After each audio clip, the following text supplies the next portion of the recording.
The revolver sat on the table like a promise. Samuel Thorne had cleaned it that morning the way a man cleans a gun before important work. One bullet in the cylinder. The others he'd thrown into the fire 3 days ago, watching the brass cartridges pop and hiss as the powder caught. He only needed one. 68 years old. The number felt obscene, all those years stacked up like cordwood, burning down to ash and memory.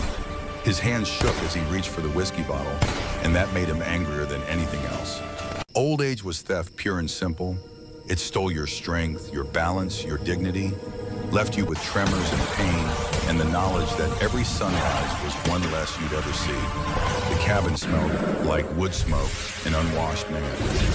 Sam couldn't remember the last time he'd bathed, couldn't remember the last time he'd cared. Sarah had been dead 3 years now, the cancer eating her from the inside until there was nothing left but bones and apology. His son Michael had been dead 25 years, shot through the chest by a Confederate sharpshooter at Cold Harbor. The boy had been 19. Sam had been 43, still marshal of 3 Kansas counties, still believed his badge meant something. Now the badge sat in a drawer tarnished. The counties had new marshals. The world had moved on. Sam picked up the revolver. Cold Army model, 40 years old, same age as his career. The metal was cold against his palm. He'd killed 17 men with this gun. Outlaws, murderers, men who'd needed killing. Now it would kill him. There was a symmetry to that, a kind of justice. He pressed the barrel to his temple. The steel was ice against his skin. Someone knocked on the door. The sound came again, sharp and insistent. Sam's finger froze on the trigger. He'd been planning this for months. 3 months of sitting alone in this cabin, drinking himself toward the courage to pull one simple trigger. And now at the exact moment when he'd finally committed, someone was knocking on his door. He lowered the gun. The rage that filled him was clean and pure. He stood, joints protesting, and limped to the door. His left leg had taken shrapnel at Shiloh back when he'd been young and stupid enough to think war was glorious. The limp had gotten worse with age, bone grinding against poorly healed bone with every step. The postal carrier stood on the porch, young and nervous, holding an envelope like it might bite him. Rain hammered down behind him, late autumn turning to early winter, the sky the color of old lead. Marshal Thorne. Sam hadn't been marshal in 5 years. The boy was being polite. Package for you, urgent delivery. Sender paid extra. Sam took the envelope without speaking. The carrier lingered, clearly expecting a tip. Sam shut the door in his face. The envelope was thick, good paper. The return address made his chest tighten. Montana Territory, Emma Crawford. He didn't know an Emma Crawford, but he knew the last name. Daniel Crawford had been his nephew, his dead brother, William's boy. Daniel had written him twice over the years. The first time asking for advice about marriage. The second time announcing said marriage to a girl named Emma and their plans to move west. Sam hadn't answered either letter. He tore the envelope open. His hands had stopped shaking. The letter inside was written in careful feminine script, the kind taught in proper schools back east. But there were places where the ink had run as if the paper had gotten wet, or as if someone had been crying while they wrote. The first line hit him like a fist. Uncle Sam, you don't know me, but Daniel spoke of you often. I'm his wife, Emma. I'm writing because I'm in terrible trouble and have nowhere else to turn. Sam read the rest, standing by the cold hearth. Daniel dead of fever 3 months ago. Emma pregnant with his child due in 2 months.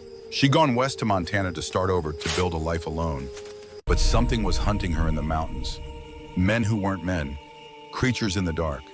She built a cabin with her own hands, but someone had completed it in a single night. Something left gifts. Dead animals with their throats torn out. Footprints that weren't human. Yesterday I found a warning carved into a tree. Leave or die. The letter went on. Emma was 7 months pregnant, couldn't travel, couldn't fight. Daniel had told her about Sam, the best tracker in Kansas. A man of honor who never left anyone behind. She was begging, please come, please help. Daniel's baby was all she had left. She didn't want to die alone in those mountains. The address was at the bottom near Whitefish, Montana Territory cabin at the base of Sleeping Giant Mountain. Sam folded the letter carefully.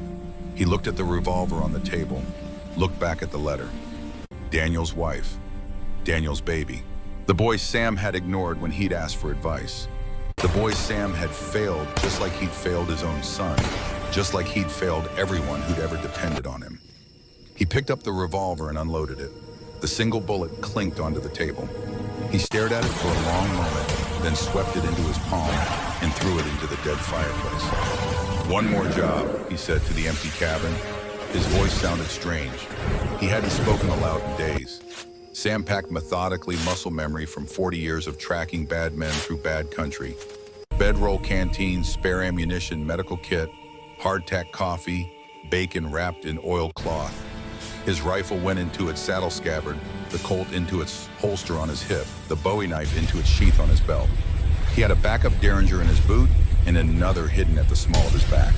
A man who'd lived as long as Sam had learned the value of redundancy. The mirror by the door showed him a stranger. Gray beard gone wild, hair too long, eyes sunken into a face that looked carved from old wood. Scars everywhere. The one across his jaw from a knife fight in Dodge City, the one bisecting his left eyebrow from a rifle butt in Abilene, the cluster of old burns on his neck from the time he'd been too slow getting out of a burning building. His body was a map of violence, each mark a story of survival. He was old, he was broken, he was going anyway. The train rattled north through Kansas and into Nebraska, the landscape blurring past the window in shades of brown and gray.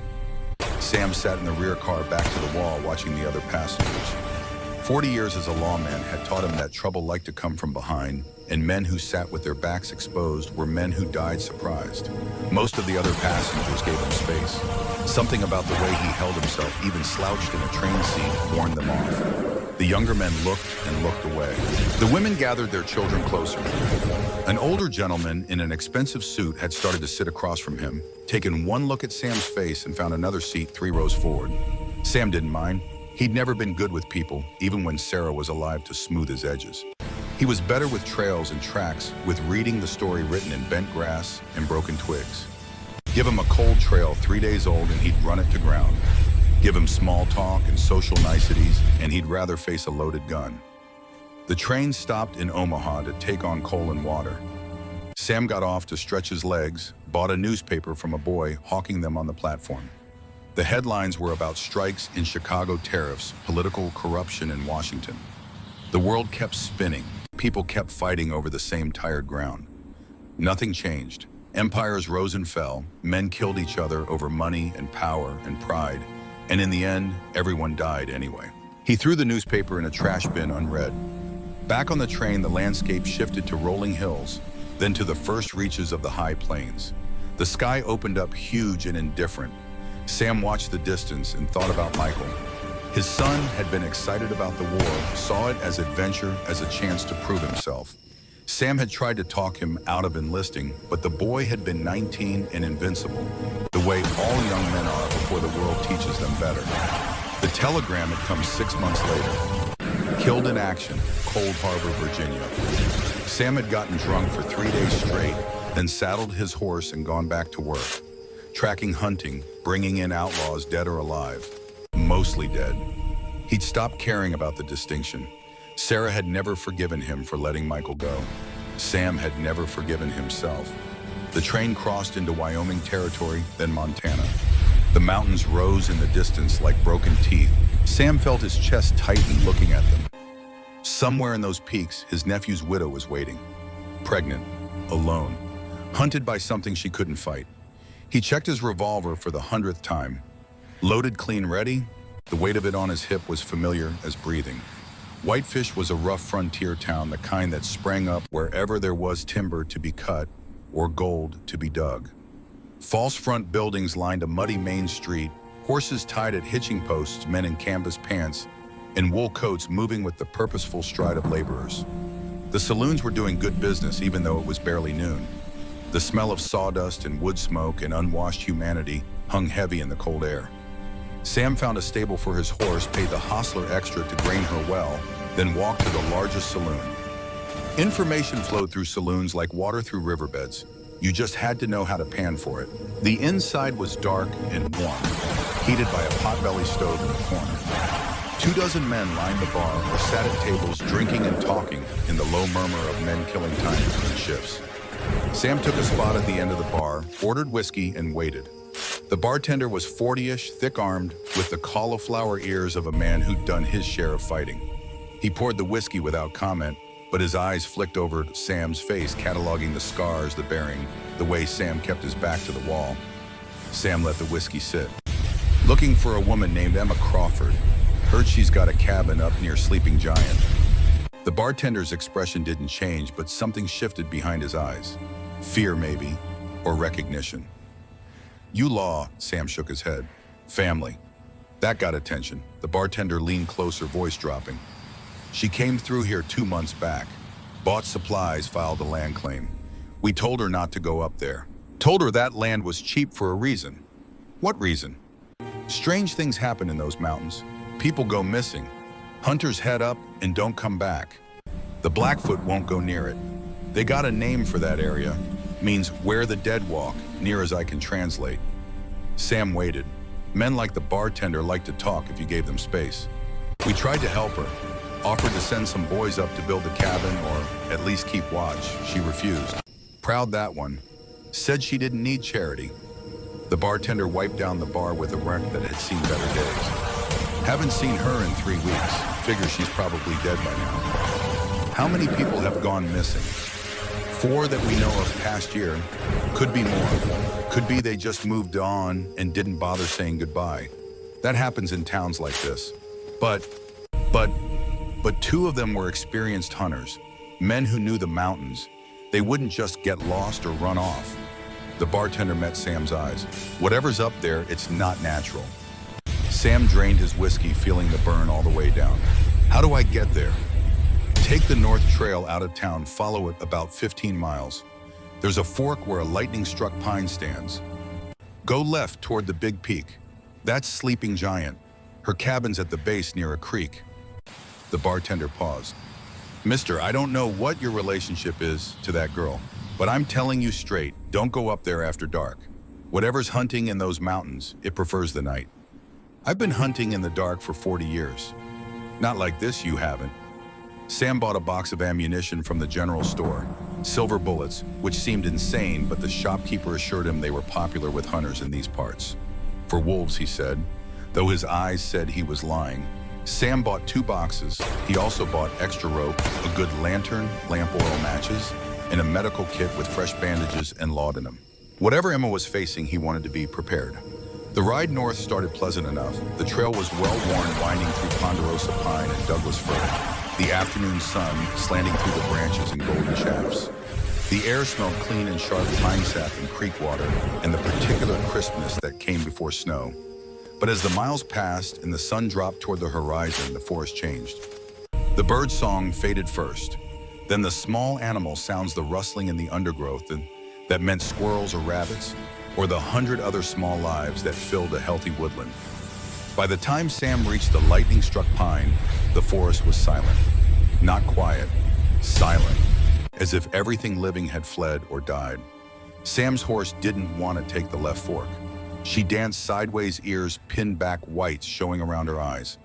He had to fight her for 5 minutes before she'd move forward, and even then she went reluctantly, every muscle tense. Animals knew things humans didn't. They could smell danger on the wind-sensed predators, the way a man senses a loaded gun pointed at his back. Sam trusted his horse's instincts more than his own, which meant whatever was up ahead was bad enough to terrify a cavalry-trained mare who'd carried him through 3 Indian wars. The sun was touching the peaks when Sam saw the first body. It was 20 feet off the trail, partially hidden by undergrowth. Sam almost missed it, but his horse shied, and he caught the smell, meat left too long in summer heat, sweet and rotten and wrong. He dismounted, tied the mare to a tree, and approached on foot with his rifle ready. The body was male, middle-aged, dressed in hunter's leather and canvas, or had been dressed. Most of the clothes were shredded. Most of the body was too. Sam had seen a lot of dead men. He'd seen men shot, stabbed, beaten to death, dragged behind horses, left to rot in the sun. This was different. This man had been torn apart. Arms ripped from sockets, torso opened like someone had used their hands instead of a knife throat gone entirely. The wounds were ragged, brutal, the work of something with terrible strength and no regard for efficiency. The ground around the body showed no tracks. None. As if whatever had killed this man had floated in, done its work, and floated away. Sam checked the body for identification. Found a wallet with $17 and a letter addressed to John Miller, Whitefish, Montana territory. One of the missing hunters, probably. Dead at least a week, judging by the decay. Sam covered the body with branches. He'd tell the sheriff in town if he made it back. Right now, he had bigger concerns. He remounted and pushed forward. The trail climbed the forest, pressing close on both sides. The silence was oppressive now, heavy as a wet blanket. Even the wind had died. The trees stood like sentinels watching. Dusk was coming fast. Sam didn't want to be out here after dark, but he also didn't want to camp in the open. Better to reach Emma's cabin, consolidate position, figure out what he was dealing with. The attack came without warning. One moment Sam was riding through the gathering dark, the next his horse screamed and reared. He saw a shape blur past too fast to track, and then his horse was down, legs kicking, throat open in a spray of arterial blood. Sam rolled clear as she fell, coming up with his rifle to his shoulder. 3 shapes dropped from the trees around him. No, not dropped, fell, like they'd been crouching in the branches waiting. They were man-shaped, but wrong. Arms too long, joints bending in directions joints shouldn't bend. Skin pale and waxy, mouths full of teeth that had never been in a human skull. Eyes that glowed faint red in the dying light. Sam didn't hesitate, didn't question, didn't freeze. 40 years of violent work had taught him that hesitation killed. He fired at the nearest shape, the rifle crack echoing through the silent forest. The bullet took its center mass. The thing screamed a sound like metal scraping stone and went down. But it didn't stay down. It started crawling toward him, one hand over the other, pulling itself forward despite the hole through its chest. Sam worked the bolt, fired again. Silver bullet through the skull. This time the thing stopped moving, black ichor pooling beneath its shattered head. The other 2 charged. Sam got one more shot off, clipped the second creature's shoulder, then they were on him. He swung the rifle like a club, caught one across the face, felt bones crunch. But the third one hit him from the side, claws raking across his ribs, and they went down together in a tangle of limbs and violence. Sam's rifle was gone, knocked from his hands. He reached for his Colt, but the creature on top of him was too close, jaws snapping at his throat. He got his forearm up, felt teeth sink into the leather of his coat sleeve. The pressure was enormous. Another inch and his arm would break. His other hand found the Bowie knife on his belt, drew it, drove it up under the creature's jaw, angling for the brain. Black blood sprayed hot across his face, and the thing went limp, collapsing on top of him. Sam shoved it off and rolled to his feet. His ribs screamed where the claws had caught him. Blood soaked through his shirt, hot and sticky. But he was alive, and the 2 creatures were dead, and there was still one more. It circled him, wary now, intelligent enough to recognize danger. Sam held his knife ready, reached slowly for his Colt with his other hand. The creature watched both hands, trying to decide which was the greater threat. Sam drew the revolver and fired in one smooth motion. Silver bullet through the creature's left eye. It dropped like a puppet with cut strings. Silence rushed back in. Sam stood in the middle of the trail, breathing hard, bleeding from half a dozen scratches and one long gash across his ribs. His horse was dead. 3 bodies lay around him, leaking black blood onto the forest floor. He walked to each one and put another bullet through its skull, making sure. Then he went back to his dead horse and retrieved his pack and rifle. The pack was intact, rifle undamaged. Small mercies. He poured whiskey over the wound on his ribs, gritting his teeth against the sting, wrapped it tight with bandages from his medical kit. He was 68 years old, bleeding in the woods 1 mile from anywhere, being hunted by things that shouldn't exist. Sam started walking toward Emma's cabin. His leg hurt worse with each step, the old shrapnel wound grinding. But he'd walked on worse. At Shiloh, he'd walked 3 miles with a piece of rebel iron the size of his thumb lodged in his thigh. He could walk this. The cabin appeared through the trees like salvation. Solid construction, good timber, smoke rising from the chimney, lights in the windows, signs of life. Sam approached carefully, rifle ready, eyes scanning for movement. The clearing around the cabin showed signs of battle, claw marks on the outer walls. Dried blood on the porch, black like the blood of the things he'd killed. The windows were boarded from the inside, gun slits cut into the boards.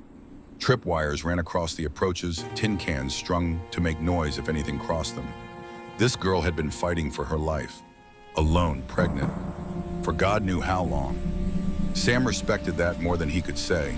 He stopped at the edge of the clearing and called out, voice carrying across the open space. Emma Crawford, I'm Sam Thorne Daniels' uncle. I got your letter. Silence.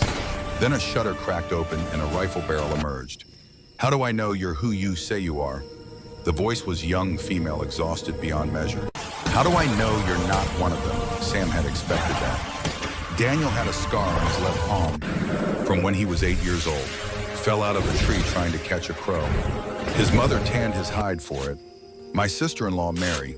Daniel's father was my brother William, died at Gettysburg in 1863. Long pause. The rifle barrel wavered. Then it withdrew and the door opened. Emma Crawford stood in the doorway, one hand on the doorframe, the other cradling a swollen belly. She was young, mid-20s, with dark hair, pulled back, and eyes too old for her face. The kind of eyes that came from seeing too much too fast. She was thin everywhere except the belly, like she'd been running on adrenaline and stubbornness for months. Uncle Sam, her voice cracked on the words. Sam limped forward and she saw the blood. Her eyes went wide. You're hurt. Oh God, they got you. They got my horse. I got them. Sam reached the porch steps. Are you going to let me in or should I bleed out here for dramatic effect? Despite everything, Emma almost smiled. Come in, please. The interior of the cabin was small but well organized. A fireplace dominated one wall, currently burning with a good hot fire. A table and 2 chairs, a bed in the corner, shelves with supplies. Weapons everywhere. Rifles on the wall, knives on the table, a nasty-looking iron poker leaning by the door. The woman had turned her home into a fortress. Emma gestured to a chair. Sit, let me look at that wound. Sam sat, suddenly aware of how tired he was. 3 weeks of travel, a fight with monsters, and now the adrenaline was wearing off, leaving him hollowed out and shaking. Emma brought a basin of water and clean cloth, her movements efficient despite her obvious pregnancy. When are you due? 6 weeks, maybe less. She unwrapped Sam's hasty bandage job, examined the wound. This is deep. You're lucky it didn't hit anything vital. Story of my life.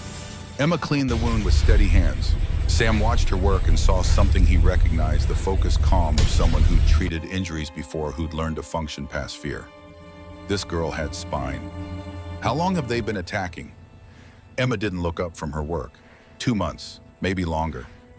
At first it was just the feeling of being watched. Then I'd find things. Dead animals, tracks that weren't quite right, the cabin being worked on while I slept. She paused, needle and thread in hand. This is going to hurt. Everything hurts when you're 68. Do it. She stitched quickly, her hands sure despite the tremor Sam could see in her shoulders. 8 stitches, neat and tight. She'd done this before. The attack started a month ago, just 1 or 2 at first, then more. They come every few nights now. I've killed 3 so far. She tied off the thread, cut it clean. But there are always more, and I'm running out of ammunition. Sam looked around the cabin. What about the bodies? Buried out back. The meat rots fast, even in the cold. Like it's not natural to begin with. Emma washed her hands in the basin, the water turning pink. There's something else, though. Something that doesn't attack. The one that built your cabin. Emma nodded. It watches from the forest. Every night, I see it, sometimes just a shape in the darkness. It quells the others when they get too close. Leaves me deer carcasses, throat torn out. Fresh meat. She dried her hands on a towel. I don't know what it wants. Protection, maybe. Or it wants you for something worse than food. Emma's face went pale. Her hand moved to her belly instinctively. Daniel said you were the best tracker in Kansas, that you never left a trail cold. Daniel was kind. I'm just stubborn and lucky. I need stubborn right now. Lucky would be a bonus. Emma moved to the window, looked out into the darkening forest. They'll come again tonight. They always do. Sam stood, testing his weight. The wound pulled, but held. How many usually? 3, sometimes 5. Emma turned back to him. Can you fight? Sam checked his Colt, then his rifle. Counted ammunition. 2 boxes of silver bullets plus what he had loaded. Enough for maybe 20 shots if he didn't miss, which meant he couldn't miss. I can fight. Good. Emma picked up the iron poker, hefted it like she knew how to use it. Because they're already here. Sam heard it then. the sound of something moving through the forest. No multiple somethings, circling the cabin, testing the perimeter, looking for weakness. He moved to the window, peered through the gun slit, counted shapes in the darkness. 5. No 6. More than Emma had faced before. They brought friends. Emma's jaw tightened. Then we'd better kill them all. The first one hit the door like a battering ram. The wood held, but barely. Sam fired through the gun slit, aiming for the shape pressed against the door. His bullet punched through wood and flesh, and the creature screamed. 2 more came through the window on the east side, smashing through the boards. Emma met them with the iron poker swinging for the head. Caught one across the face, heard bones break. The thing stumbled back, and Sam put a bullet through its skull. The second one tackled Emma. She went down hard, poker flying from her hands. The creature's jaws snapped at her face, at her belly claws tearing at her dress. Emma screamed, one hand pressed to the creature's throat, trying to keep it back. Sam couldn't shoot without hitting her. He crossed the cabin in 3 strides, ignoring the pain in his leg, and drove his Bowie knife through the back of the creature's neck. Severed the spine. It went limp. Emma shoved it off, gasping. The baby. Is the baby okay? Sam didn't know how to check. Can you feel it moving? Emma pressed both hands to her belly, eyes closed. Long moment. Then she nodded.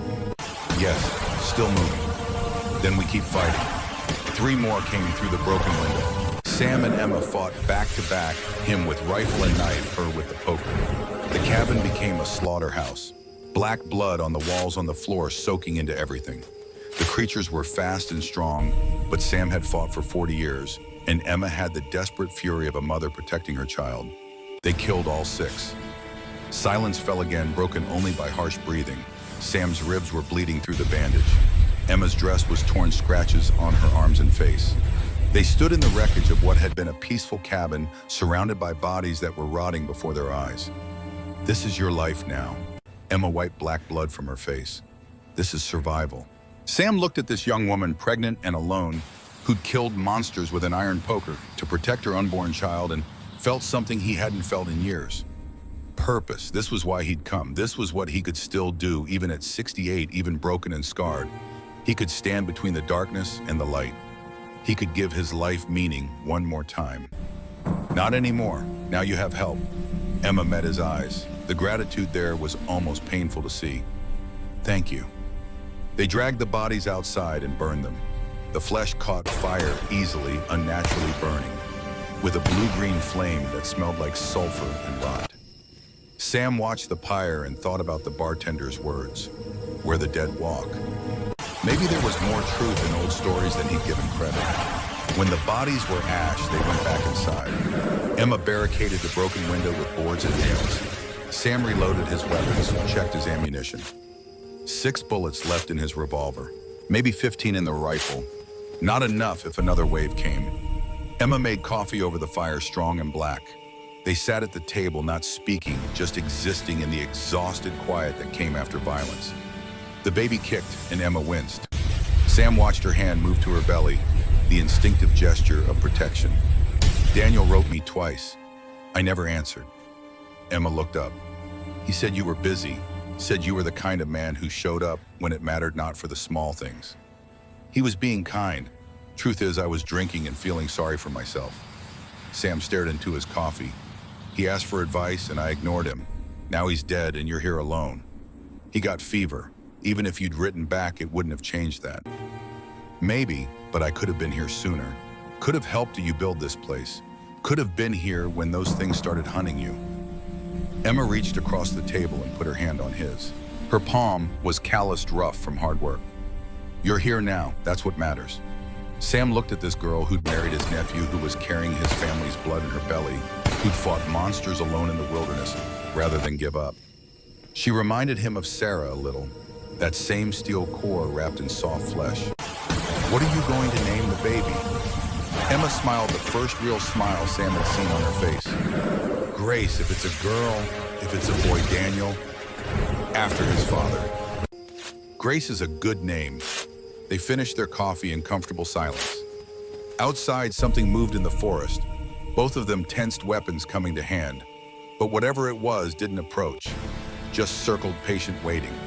That's the one that watches, the protector. Emma's voice was barely a whisper. It's been there every night for 2 weeks. Sam moved to the window, looked out through the gun slit, saw a shape standing at the tree line. Tall, easily 6.5 feet, broad-shouldered, human shape, but with something off about the proportions, the way it held itself. Eyes that caught the firelight and reflected it back gold instead of red. You ever tried talking to it? Once, it didn't respond, just watched. Sam made a decision. He opened the cabin door, stepped out onto the porch. Emma hissed a warning, but didn't try to stop him. Sam walked to the edge of the porch, rifle in his hands, but not aimed. A gesture of caution, not threat. I know you're there. I know you've been helping her. The shape didn't move, didn't speak, just watched with those gold eyes. My name is Sam Thorne. I'm here to protect Emma and her child. If you're a friend, we could use the help. If you're an enemy, best come at me now while I'm facing you. Long pause, then the shape moved, stepping out of the trees into the moonlight. Sam got his first clear look and felt his breath catch. It was a man, or had been once. Tall, weathered, dressed in clothes that looked 50 years out of date. Dark hair going to gray. Face that would have been handsome if not for the coldness in it, the sense of something ancient and terrible lurking behind human features. But it was the eyes that held Sam. Gold and bright and not human. Not human at all. The man's voice was deep, rough from disuse. You must be the marshal. How do you know that? I can smell the violence on you. 40 years of blood and gunpowder. You wear it like cologne. The man took another step forward, moving with the fluid grace of a predator. My name is Marcus Blackwood. I've been watching over the girl. Why? Because something needs to. Sam raised his rifle slightly. That's not an answer. Marcus smiled, and there was no warmth in it. It's the only one I'm giving. Lower your weapon, Marshal. If I wanted you dead, you'd be dead. Sam didn't lower the rifle. Those things that attacked, you know what they are, corrupted ones. Vampires who've lost their humanity. They feed on life force, blood, fear. A pregnant woman is like a feast to them. Marcus's eyes flicked to the cabin where Emma stood visible in the doorway. She's been surviving on stubbornness and iron. Impressive, really. Vampires. Sam said the word flat, no inflection, testing whether Marcus would laugh, whether this was some elaborate joke. Marcus didn't laugh. You killed 3 yesterday with silver bullets. You're standing here now because you survived. You telling me you don't believe? Sam thought about the bodies that rotted too fast, the strength in those creatures, the way they'd moved. Thought about the old stories, the ones his grandmother had told him when he was a boy. Monsters in the night, things that hunted humans. What are you then, another corrupted? No. Marcus's expression went cold as winter. I'm something different, something older. He turned to go back to the forest and paused. The attacks will get worse. More will come. If you want her to survive, you'll need more than stubbornness and silver bullets. What will we need? Marcus looked back over his shoulder. Meat. Then he was gone, melting back into the shadows like he'd never been there. Sam stood on the porch for a long time, rifle still in his hands, staring at the spot where Marcus had vanished. Behind him, Emma came out of the cabin. What did he say? That we need help and that he's offering. Sam lowered the rifle. Question is whether we trust him. Emma was quiet for a moment, one hand on her belly, the other wrapped around herself against the cold. He's kept me alive this long. When those things attacked, he killed them. I'd hear fighting in the forest, screams, and in the morning there'd be more bodies. Burned, like someone was cleaning up. He could be using you as bait, drawing them in, hunting them. Maybe, but he's also left me meat when I was starving. Fixed my cabin when I couldn't. Killed things that would have killed me. Emma met Sam's eyes. I'm not saying he's good. I'm saying he's better than the alternative. Sam thought about that. Thought about being 68 and exhausted, wounded, and running low on ammunition. Thought about Emma being 7 months pregnant, needing protection he wasn't sure he could provide. Thought about the choice between pride and pragmatism.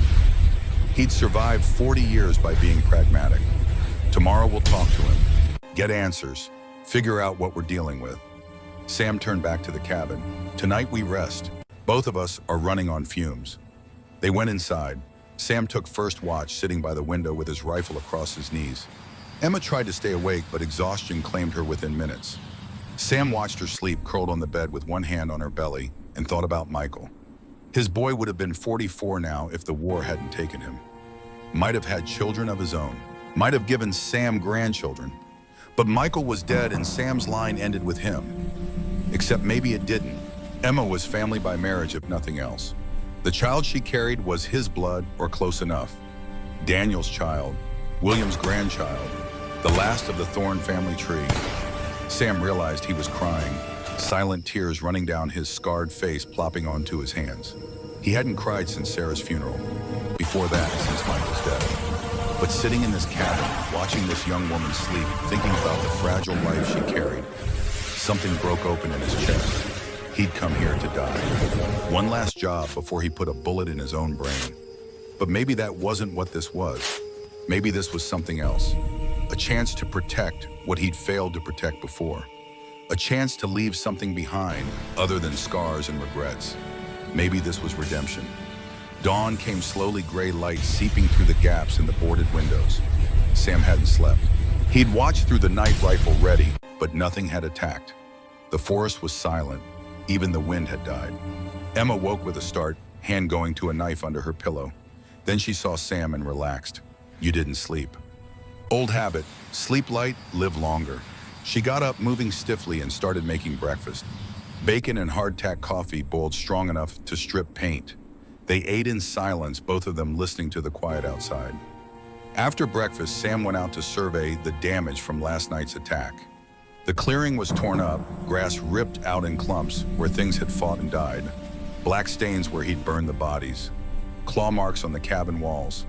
He found more tracks in the soft earth by the creek, bare footprints, large with what looked like claw marks at the tips, leading away from the cabin into the forest. Marcus's tracks, probably. Sam knelt and examined them. Deep impressions. Whatever Marcus was, he was heavy, dense. Not human weight distribution. There were other tracks too, dozens of them, all leading toward the cabin from different directions. The corrupted ones had been circling, probing, looking for weaknesses. They'd come in waves, testing the defenses. Sam followed Marcus's tracks into the forest. They led to a small clearing, maybe 100 yards from the cabin. In the center of the clearing were 3 bodies. Corrupted ones burned down to ash and bone. Marcus had killed them and disposed of them here, keeping the immediate area around Emma's cabin clear. Sam heard a sound behind him and spun, rifle coming up. Marcus stood at the edge of the clearing, arms crossed, watching. How long have you been there? Long enough to watch you track me. You're good. Most humans would have lost the trail twice.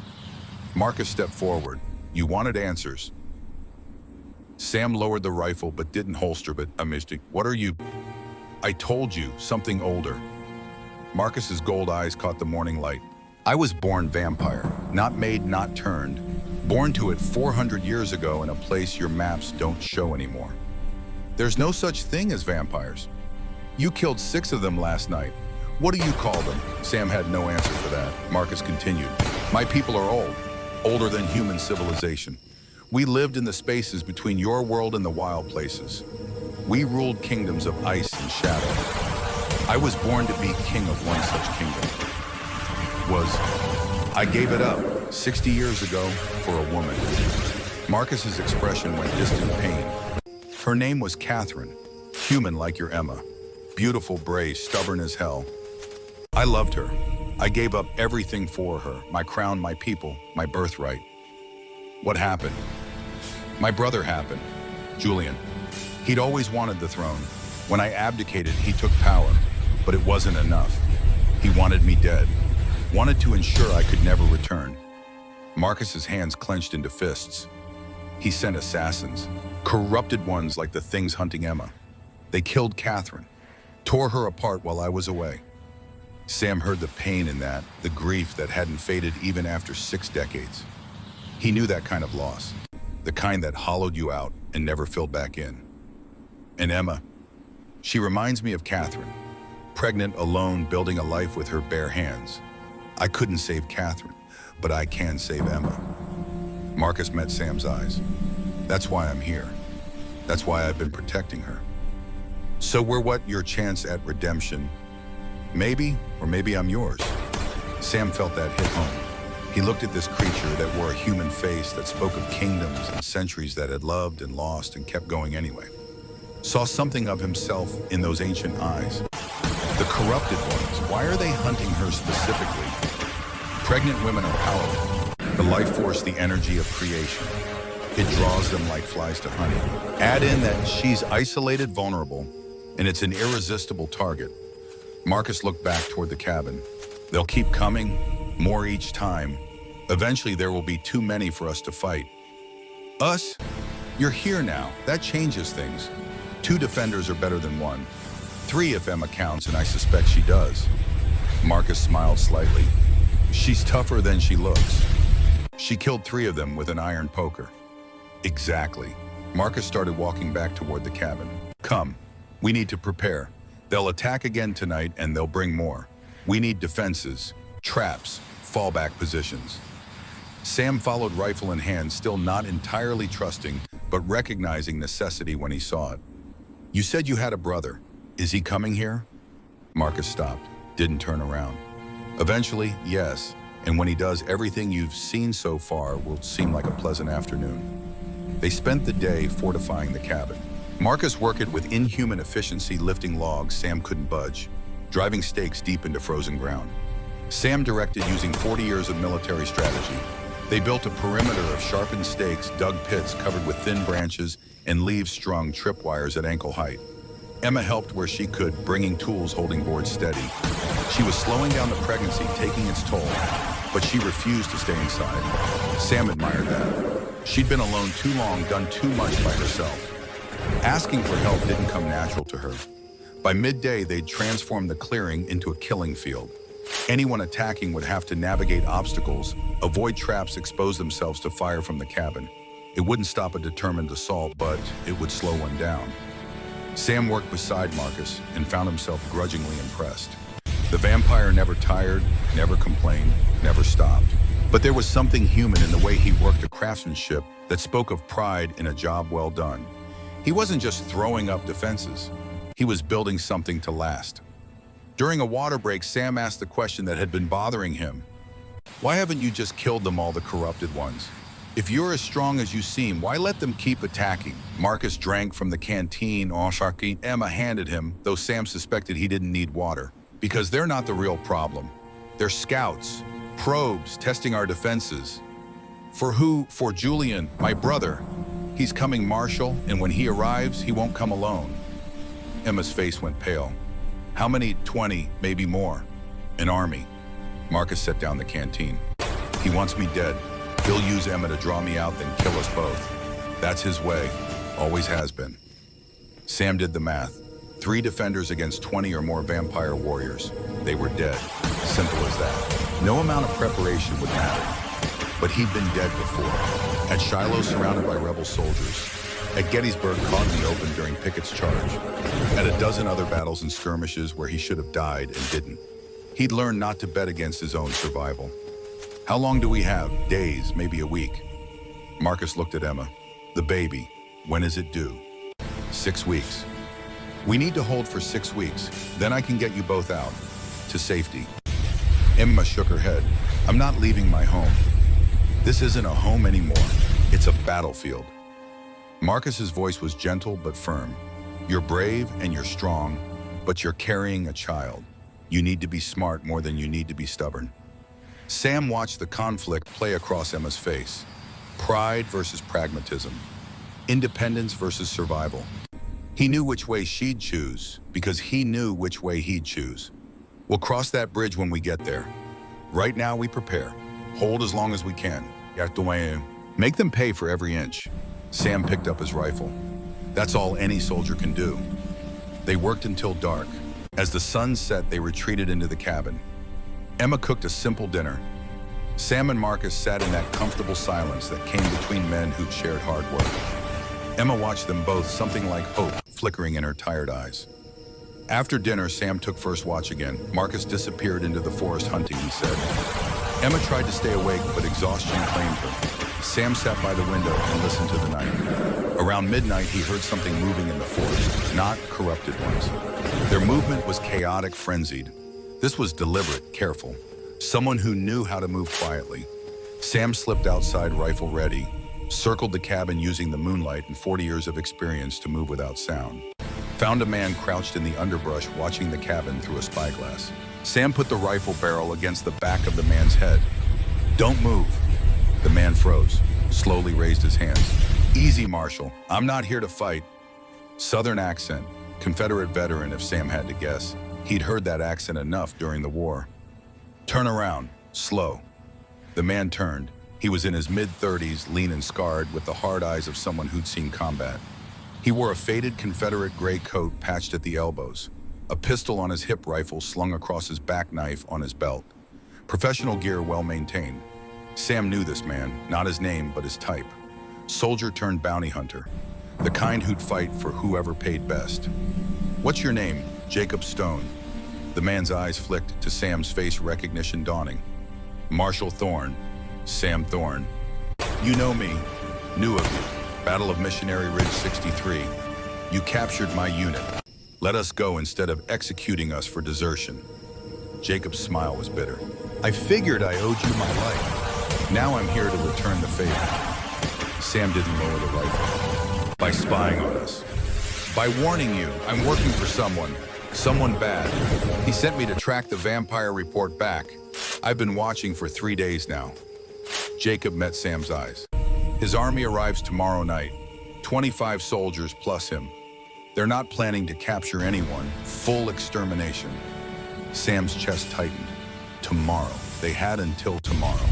"Why tell me?" "Because I've seen what these creatures do. The things I've tracked for him." Jacob shook his head. "That girl in there is innocent. Pregnant. Reminds me of my sister. I won't have her blood on my hands." "You could be lying." "Could be, but I'm not." Jacob reached slowly into his coat. Sam tensed. Jacob pulled out a map, unfolded it. "Here, his approach route, their strategy, everything I know." Sam took the map with one hand, rifle still trained on Jacob with the other. The map showed the mountain, the cabin approach routes marked in red.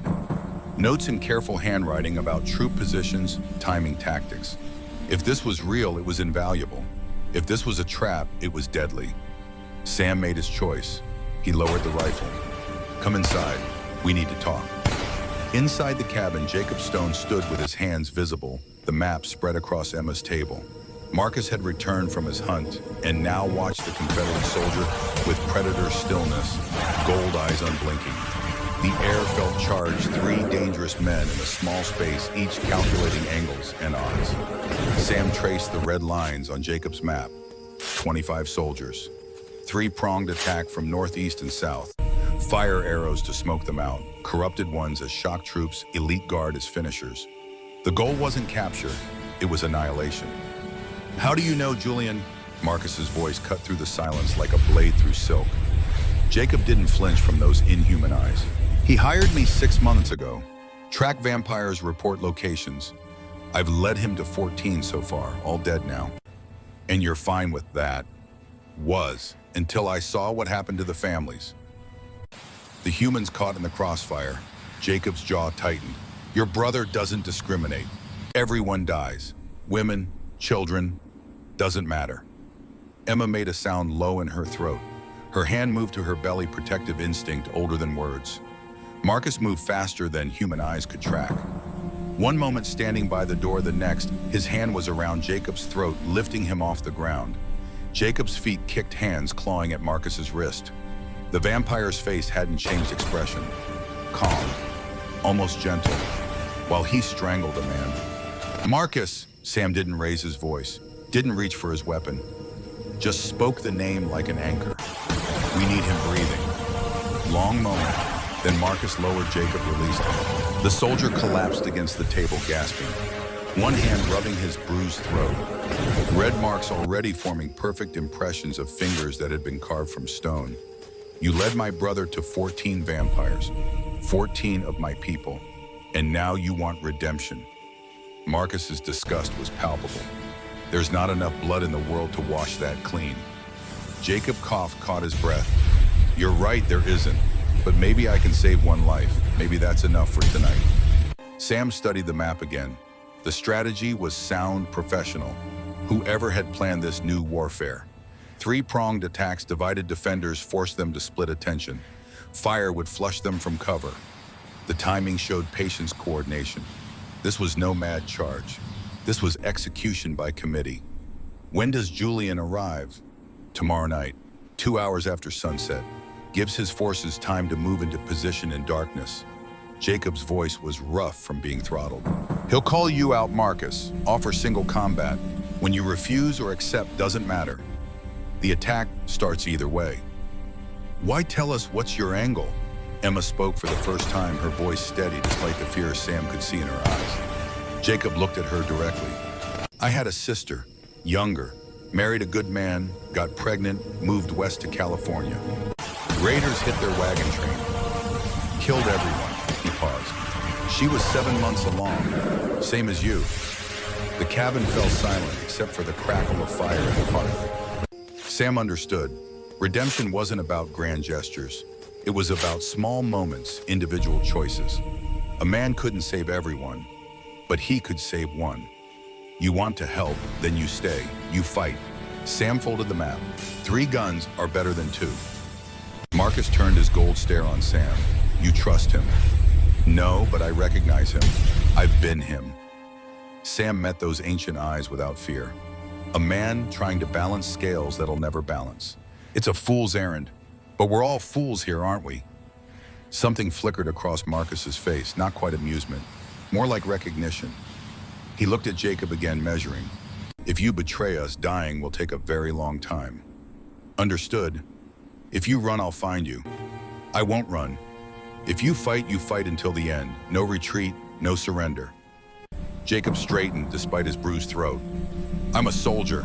I know how the last stands work. Marcus nodded once. Acceptance or close enough. He turned to the map, began pointing out approaches. Here and here, these are the weak points in our perimeter. They'll probe first, test for resistance. When they find it, they'll commit to the heaviest assault on our strongest position. Force us to defend, then flank. Sam saw it immediately. They want us pinned in the cabin. Yes, then they burn us out. So we don't stay pinned. Sam traced alternate lines on the map. We build fallback positions. Fight, retreat, fight. Make them pay for every foot. Stretch their forces thin. The 3 men bent over the table, planning war. Emma watched them, one hand on her swollen belly, the other gripping the iron poker she'd killed monsters with. Sam saw her face in the firelight and thought of all the women throughout history who'd watched men plan battles. Mothers, wives, daughters, the ones who bore life and then watched men try to end it. If they lived through tomorrow night, he'd make sure Grace knew her mother's courage. Would tell the child how Emma Crawford stood against impossible odds, refused to run, chose to fight. That was a legacy worth leaving. Dawn came gray and cold winter, asserting its dominance. Sam, Marcus, and Jacob worked through the morning building defenses. Trenches 3 feet deep, filled with sharpened stakes. Oil barrels positioned at key points ready to ignite. Fire would be their ally if used right, their doom if used wrong. Marcus dug with his bare hands, pulling up earth like it was loose sand. His strength was casual, effortless, the way a man might pick up a book. Jacob watched with the wary fascination of someone seeing something impossible made real. How old are you, really? Marcus didn't look up from his digging. 417 years, give or take. And you've been fighting that whole time. Most of it. When you're born to rule, you learn warfare young, strategy, tactics, how to kill efficiently. Marcus pulled out another armful of frozen earth. I commanded armies before your country was a thought. Fought wars you have no names for. This, he gestured at the defenses they were building. This is small, personal, almost intimate. Jacob was quiet for a moment. Then, you miss it, the armies. No, I miss the certainty. When you lead armies, you know your purpose. Protect your people. Defeat the enemy. It's simple. Marcus finally looked up, the gold eyes distant. Now, nothing simple. I protect one pregnant woman because I failed to protect another. I fight my own brother because he's become what we were sworn to prevent. I help humans because humans are all I have left. Sam understood that loneliness, the kind that came from outliving everything familiar, everyone you loved. Age did that even to humans who only live 70 years. What must it be like for someone who lives centuries watching generations rise and fall like wheat under a scythe? We're not much, Sam said, positioning another stake. But we're here, that's worth something. Marcus's expression softened fractionally. Yes, it is. They worked in silence after that, the companionable quiet of men who understood each other without needing words. By midday, the clearing was transformed. Death waited in every shadow, every depression in the earth, every carefully positioned barrel. Emma brought them water and hardtack. She moved slower now, the pregnancy weighing on her. Sam saw her wince as she walked, one hand pressed to her lower back. The baby was running out of room, pressing against organs, making everything harder. You should rest. Emma's laugh was bitter. I'll rest when I'm dead, or when this baby's born, whichever comes first. Baby will come first. Marcus spoke with absolute certainty. I won't let it be otherwise. Emma studied him for a long moment. Why do you care so much? You didn't know Daniel. You don't know me. What's one human woman to someone who's lived 4 centuries? Marcus was quiet. When he spoke, his voice carried weight that went beyond words. Because Catherine was one human woman, and she was everything. So yes, one woman matters. One life matters. One child matters. He met Emma's eyes. You matter. Emma blinked rapidly, fighting tears. She nodded once, not trusting her voice, and went back inside. Jacob watched her go. She's strong. She's terrified. Sam checked his rifle's action for the 100th time. But she keeps going anyway. That's stronger than not being afraid. My sister was like that. Scared of everything, but did it anyway. Jacob's face went hard. Raiders caught them at dawn. Whole wagon train. They took their time. He didn't elaborate, didn't need to. Sam had seen what raiders did. The war had created monsters who wore human faces. I'm sorry. Don't be. Just help me kill these other monsters. That's apology enough. Afternoon bled into evening. They ate cold food, checked weapons, spoke in low voices about fields of fire and ammunition counts. Emma sat by the fire, hands folded over her belly, face peaceful despite everything. She was singing softly a lullaby Sam didn't recognize. Singing to the child who might not see tomorrow. Sam felt something crack in his chest. This was what he'd forgotten. What he'd lost when Michael died and Sarah followed. The simple human act of caring about someone beyond yourself. Of fighting not because you were paid, not because it was duty, but because someone needed protecting and you had the strength to trust it. He'd come here to die, found a reason to live instead. That was worth more than 40 years of marshaling, more than all the outlaws he'd brought in, dead or alive. This moment in this cabin with these people, this was what mattered. The sun set behind the mountains. Darkness came fast in winter, swallowing the valley in minutes. Marcus stood by the window, body tense. He could sense them, he had said. Feel their presence like pressure against his skin. How many? All of them. 25, plus Julian. Marcus turned from the window. They're spreading out, taking positions. They'll call for parley first. Will you answer? Have to. If I don't, they burn the cabin immediately. Marcus checked the sword strapped to his back. Sam hadn't seen him wearing it before. Old weapon, older than America blade, that caught light like captured moonlight. Julian wants theater, wants me to know I'm beaten before the end comes. Sam moved to the window, saw shapes moving in the forest. Too many shapes. An army of darkness surrounding them like wolves around wounded prey. Jacob stood by the door, revolvers in both hands. His face showed no fear, just acceptance. A soldier's face before battle. Win or lose, live or die, but do it with honor. Emma remained by the fire, iron poker across her lap. She tied her hair back, tucked her skirt into her belt for mobility. Ready to fight despite being 7 months pregnant. Despite knowing the odds. Ready because that's what you did. You fought because stopping meant dying. A voice called from the darkness. Cultured, refined, carrying across the clearing like silk over steel. Marcus, brother. It's been too long. Marcus closed his eyes briefly. Pain and grief flickered across his face, gone in an instant. He opened the door, stepped onto the porch. Sam followed, rifle ready. Jacob took position on the other side. 25 vampires stood at the tree line. Most were corrupted ones, the mindless feeders. But 5 stood apart, armored, disciplined. The elite guard. And in front, one figure that held Sam's attention like a lodestone. Julian Blackwood looked like his brother, but different. Where Marcus was weathered and hard, Julian was refined. Beautiful in the way poisonous things are beautiful. White blonde hair where Marcus's was dark. Ice blue eyes where Marcus's were gold. Expensive coat, polished boots, everything perfect. A king who cared about appearances. You've built yourself quite a nest, Marcus. Very domestic. Julian's smile was cold as January. And you've recruited an old soldier and an outlaw. How the mighty have fallen. Say what you came to say and be done with it. So hostile, we're family, brother. Blood calls to blood. Julian stepped closer and Sam saw movement in the shadows behind him. Ready to charge on command. I've come to bring you home. I have no home. Winter Court needs you. Our people suffer. They need their true king, not the pretender who wears the crown now. Julian spread his hands, gesture of openness that fooled nobody. Abdicate your claim on this land. Come, Bay, rule again. All is forgiven. I don't believe you. No, then believe this. You come back to human lives. You and I settle our differences. Winner rules, loser leaves forever. One brother walks away. Simple. Julian's eyes flicked to the cabin. But the woman and child stay here. Humans have no place in our world. Sam watched Marcus's hands clench. Saw the vampire wrestling with an impossible choice. Duty versus love. Crown versus heart.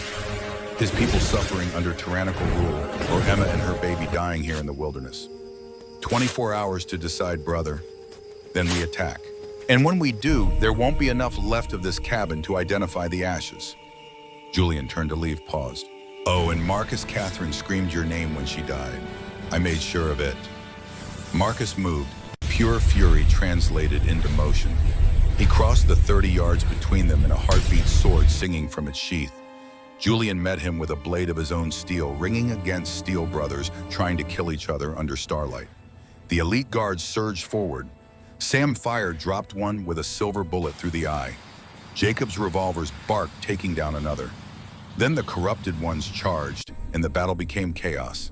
Sam worked the rifles, bolt firing and cycling, firing and cycling. Each shot dropped a creature. His 40 years of experience made him mechanical efficient. Aim, breathe, squeeze cycle. No wasted motion, no panic. Just the cold mathematics of combat. Jacob fought with revolvers, blazing, switching weapons, when empty drawing knives when they got close. Confederate soldier who'd survived the war, survived the aftermath, survived by being faster and meaner than whatever came at him. He fought like a man with nothing to lose. Marcus and Julian were a blur of violence. Swords too fast to track, both moving with supernatural speed. They knew each other's style, anticipated each other's moves. 400 years of shared training, shared blood, now trying to end each other. Emma appeared in the doorway, a rifle in her hands. She fired past Sam's shoulder, dropped a corrupted one, climbing the porch. Worked the bolt like she'd been doing it her whole life, fired again. Pregnant woman defending her home with cold precision. The first wave lasted 5 minutes, felt like hours. When the corrupted ones retreated, 8 bodies lay steaming in the snow. Black blood everywhere, the smell of sulfur and rot. Sam had burns on his hands from the hot rifle barrel, his shoulder aching from recoil. Jacob was bleeding from a dozen cuts, still standing, still ready. Marcus and Julian had separated, both breathing hard. Julian's perfect coat was torn. Marcus had a cut across his face, already healing. They stared at each other across the blood-stained snow. Last chance, brother. Go to hell, Julian smiled. After you. He gestured, and his remaining forces melted back into the forest. Not retreating, repositioning. The real attack was coming. They fell back into the cabin. Sam barred the door, began reloading. His hands shook slightly, age and exhaustion catching up. 68 years old, fighting monsters and feeling every year. Jacob collapsed against the wall, pressing cloth against a deep cut on his arm. That was just testing us. I know. Sam counted his remaining ammunition. 20 rounds for the rifle, maybe 15 for his Colt. Not enough, not nearly enough. Emma sank into a chair, one hand on her belly. Her dress was soaked with sweat despite the cold. Contractions, Sam realized. Stress bringing on early labor. She caught his eye, shook her head minutely. Not yet, not quite yet, but soon. Marcus stood by the window staring out at the darkness where his brother waited. His face showed nothing. Stone would crack before Marcus showed weakness. But Sam had learned to read him, saw the tension in his shoulders, the tightness around his eyes. You're thinking about accepting. Marcus didn't deny it. If I go with him, you live. Emma lives, the child lives. Until he decides we're loose ends, then we die anyway. Sam moved beside him. And you know it. Julian wants your crown and your death, in that order. Maybe I can... You can't negotiate with someone who wants you dead. I learned that 40 years ago. Sam checked his rifle. We fight. Here. Now. Together. That's the only play that keeps Emma alive. Marcus was quiet. Then I'm sorry I brought this to your door. You didn't. Fate did, or God, or whatever's running this show. Sam smiled without humor. Besides, I came here to die anyway. At least this way it means something. Emma made a sound. Both men turned. She was bent over, breathing through clenched teeth, contraction passing. When she looked up, her face was pale but determined. The baby's coming. Maybe not tonight, but soon. Days, not weeks. Jacob cursed softly. We need to get you to a doctor. 25 vampires outside say otherwise. Emma stood, steadied herself. So we hold, we fight. And when this baby decides to come, she comes. We'll deal with it. Sam had never met Daniel, his nephew. But looking at Emma's face, seeing that stubborn courage, he understood what the boy had loved. Strength didn't mean not being afraid. Strength meant being terrified and doing it anyway. The attack came an hour later. Fire arrows first arcing through the night, thudding into the cabin roof. Sam and Jacob scrambled up the ladder, beating out flames with wet blankets. Marcus ran outside, sword singing, cutting down the archers before they could fire again. Then the corrupted ones came. Not 3 or 5, 15. A wave of claws and teeth in inhuman hunger. They hit the defenses, fell into pit traps, impaled themselves on stakes. But there were too many. They absorbed losses and kept coming. Sam fired from the window until his rifle ran empty, switched to his Colt, fired until that ran empty too. Drew his Bowie knife as one crashed through the glass, drove the blade up through its jaw. Black blood sprayed hot across his face, and the thing collapsed. 2 more came through the broken window. Sam kicked one in the chest, sent it sprawling. The other tackled him, teeth snapping at his throat. He got his forearm up, felt teeth crunch through leather. Pain exploded white hot. He drove his knife into the creature's eye, twisted. It went limp.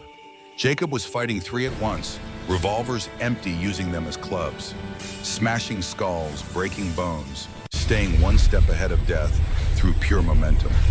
Confederate war cry tearing from his throat, wordless rage at the dying of the light. Marcus carved through the corrupted ones like wheat before a scythe. Every swing of his sword ended a life. Every movement was precision. But even he couldn't be everywhere. One got past him, charging toward the cabin, toward Emma. Emma met it with the iron poker, swung with all her strength, pregnant belly, and all caught it across the temple. Bone crunched. It staggered. She swung again, drove the poker through its chest, pinned it to the wall. It screamed and thrashed and died. The wave broke, retreated. 12 bodies this time. The snow was black with their blood. The cabin was on fire in 3 places. Sam's arm was bleeding. Jacob's face was a mask of blood. Marcus had a gash across his ribs that would have killed a human. Emma sank to her knees, not injured, exhausted. The baby pressed against her lungs, stealing breath. Contractions coming closer now. Maybe hours until birth, maybe less. Sam realized they wouldn't last hours. Julian stepped into the clearing. Alone now, the elite guard flanked him, but held back. This was personal, brother to brother. Enough games, Marcus. Come out. Let's end this. Marcus looked at Sam, at Jacob, at Emma on her knees, cradling her belly. Then he stepped outside. The brothers faced each other in the burning clearing. Sam moved to follow, but Marcus raised a hand. This is my fight. Like hell, boy, please. Marcus's voice carried weight that went beyond volume. 400 years of command of being king. I've run from him for 60 years. It ends tonight. Sam wanted to argue, wanted to stand beside him, but he recognized that tone. A man making peace with his death. Sam had used that tone himself, sitting at his table with one bullet in a loaded gun. Marcus walked forward. Julian smiled. Finally, you remember what honor means. I remember what family means. You've forgotten. Marcus raised his sword. I loved you, Julian. You were my brother before you were my enemy. And you loved Catherine more. You loved a human more than your own blood. Julian's face twisted with ancient pain. She was my friend first. Did you know that before you ever met her, she and I talked for hours?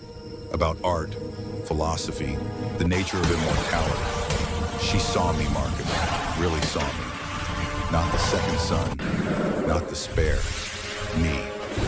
Understanding dawned on Marcus's face. You loved her.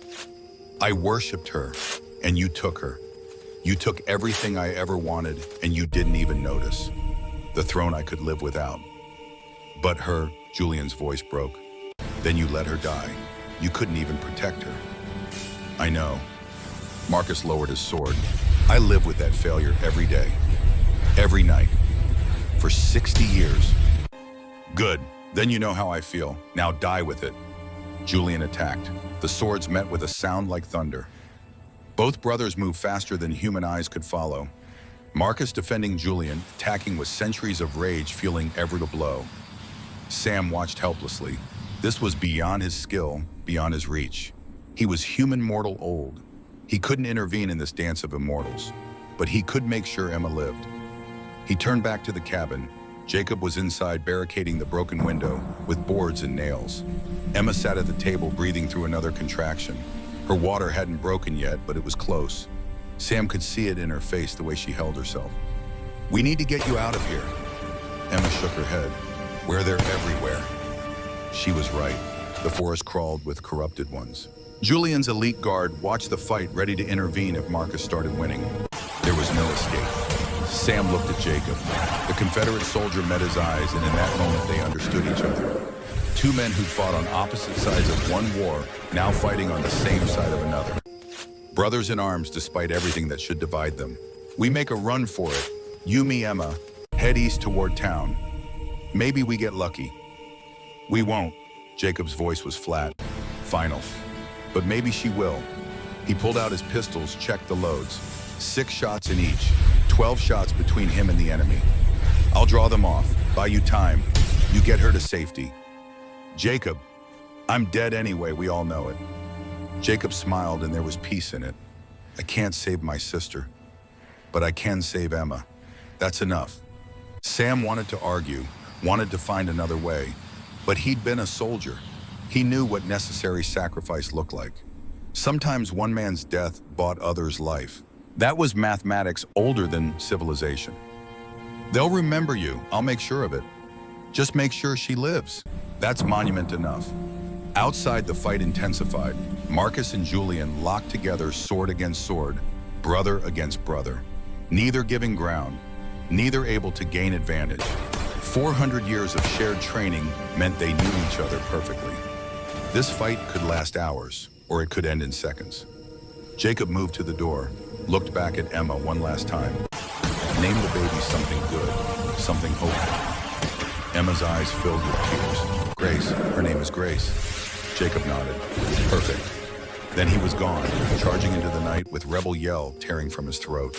Sam heard his pistols firing, heard corrupted ones screaming, heard Jacob laughing like a madman as he led them away from the cabin, away from Emma, toward whatever death waited. The firing lasted maybe 2 minutes, then silence. Jacob Stone was dead. Sam felt it like a blow. This man he'd known for less than a day, this Confederate soldier who'd spied for monsters and then turned on them, who'd fought beside Sam like they'd been brothers for years. Dead in the snow, buying time with his life. We go now. Sam helped Emma to her feet. She gasped as another contraction hit. Stronger this time, closer. The baby was coming whether they were ready or not. They moved to the back of the cabin. Sam kicked out a board, creating an opening. The forest beyond was dark, but darkness was better than waiting for death. He helped Emma through, first followed after. They moved as fast as Emma could manage, which wasn't fast at all. Every 10 steps she had to stop, breathe through another contraction. Sam kept his rifle ready, scanning the darkness for movement. They made it maybe 100 yards before the elite guard found them. 5 vampires stepped from the trees, surrounding them. Not attacking, just blocking every escape route. Their faces showed no emotion. Professional soldiers doing a job. Sam raised his rifle, knew it was useless. 5 shots, 5 vampires, and these weren't mindless, corrupted ones. These were warriors. They'd dodge, flank, kill him before he could reload. But he'd die trying. Emma grabbed his arm. Wait. No waiting. When I fire, you run. I can barely walk. I'm not running anywhere. Emma stepped forward, addressing the elite guard directly. Your king is fighting his brother. Let them finish it. Let the challenge end honorably. The vampires looked at each other, some unspoken communication passing between them. Our orders are to capture you, bring you to Lord Julian. And if your lord dies in combat, what then? You serve a dead man's orders. Clever. Sam felt pride swell in his chest. Emma was buying time, planting doubt. These were soldiers bound by honor and chain of command. If Julian fell, their orders became void. One of the vampires cocked his head, listening to something Sam couldn't hear. Then his face changed. Shock, disbelief. Lord Marcus has won. The words hung in the air like smoke. Sam didn't let himself hope, didn't let himself believe. But Emma made a sound, half laugh, half sob. The elite guard turned as one, moving back toward the clearing. Sam and Emma followed slower. Emma leaning on him heavily. Another contraction hit and she nearly fell. Sam caught her, took her weight. They emerged into the clearing to see Marcus standing over Julian. The vampire king was on his knees, sword arms severed at the shoulder, face a mask of shock. Marcus's blade rested against his brother's throat. Do it. Julian's voice was hoarse. End it. Take your revenge. Marcus didn't move. The sword stayed where it was, edge pressing into pale flesh. One push and Julian died. 400 years of conflict, 60 years of grief, revenge finally at hand.